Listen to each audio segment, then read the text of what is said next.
আসসালামু আলাইকুম রহমতুল্লাহ।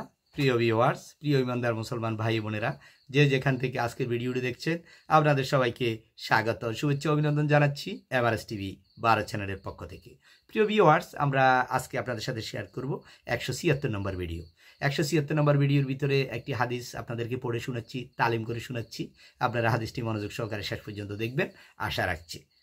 বিসমিল্লাহির রহমানির রহিম। হযরত বারা ইবনে আজিব রাদিয়াল্লাহু তাআলা আনহু থেকে বর্ণিত, রাসূলুল্লাহ সাল্লাল্লাহু আলাইহি সাল্লাম বলেছেন, আল্লাহ তাআলা প্রথম কাতারের কাছাকাছি কাতারওয়ালাদের প্রতি রহমত অবতীর্ণ করেন, সুবহানাল্লাহ, এবং ওনার ফেরেশতারা তাদের জন্য দোয়া করেন।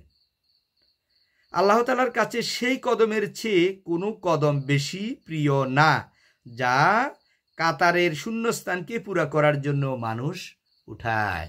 কত বরকত কথা, কত সোয়াব, কত মূল্যবান কথা। এই সোয়াবটাগুলো আমরা কিভাবে পাবো? যদি আমরা মসজিদে না যাই, যদি আমরা নামাজ পড়তে না যাই, তাহলে রাসূলুল্লাহ সাল্লাল্লাহু আলাইহি সাল্লাম বলতেছেন যে প্রথম কাতারওয়ালাদের জন্য আল্লাহর রহমত বর্ষিত হয় এবং তার ফেরেশতারা তার জন্য দোয়া মাগফিরাত কামনা করতে থাকে।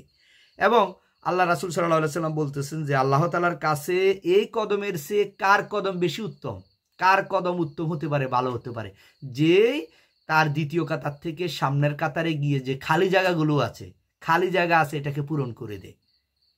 খালি থাকে না। আমার যে কাতারে আছি, আমি প্রথম কাতারে গিয়ে আমার কাতারটাকে আমি শূন্যস্থান পূরণ করে দিলাম, যাতে কোনো খালি নেই জায়গা।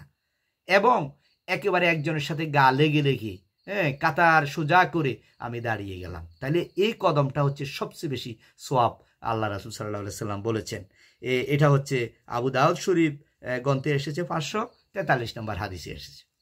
আমরা অনেক সময় কাতারে দাঁড়াই থাকি, আমরা ওই আমার কাতার থেকে আমি দ্বিতীয় কাতারে যাই না, দ্বিতীয় কাতার অথচ একজন দাঁড়াইতে পারে, খালি আছে জায়গা, কিন্তু আমি যাই না, দাঁড়িয়ে আছি। রাসূলুল্লাহ সাল্লাল্লাহু আলাইহি সাল্লাম বলতেছেন, এই কদমের চেয়ে কার কদম বেশি উত্তম হতে পারে, আল্লাহর কাছে বেশি প্রিয় হতে পারে, যে তার কাতার ছেড়ে সামনের কাতারে খালি জায়গাটা পূরণ করে দেয়, কদম দিয়ে পূরণ করে দেয়। সুবহানাল্লাহ, কত মূল্যবান। এগুলো থেকে আমরা বঞ্চিত হচ্ছি। কেন বঞ্চিত হচ্ছি? আমরা তো মসজিদে যাই না, আমরা তো নামাজ পড়তে যাই না। আমরা যখন নামাজ পড়তে যাব, তখন আমরা এই আমলগুলো আমরা বেশি বেশি করে করতে পারবো। প্রথম কাতারে গিয়ে দাঁড়াবো, একজনের গায়ের সাথে গায়ে লেগে দাঁড়াবো, যখন কাতারের কোনো জায়গা খালি আছে ওখানে গিয়ে আমরা কাতারটা পূরণ করে দিব। তাহলে এই আমলগুলো যখন আমি করব, আল্লাহ তাআলা আমার প্রতি রহমত বর্ষণ করবেন। সুবহানাল্লাহ। এই হাদিস অনুযায়ী আমাদের আমল করার তৌফিক দান করুন, আমিন।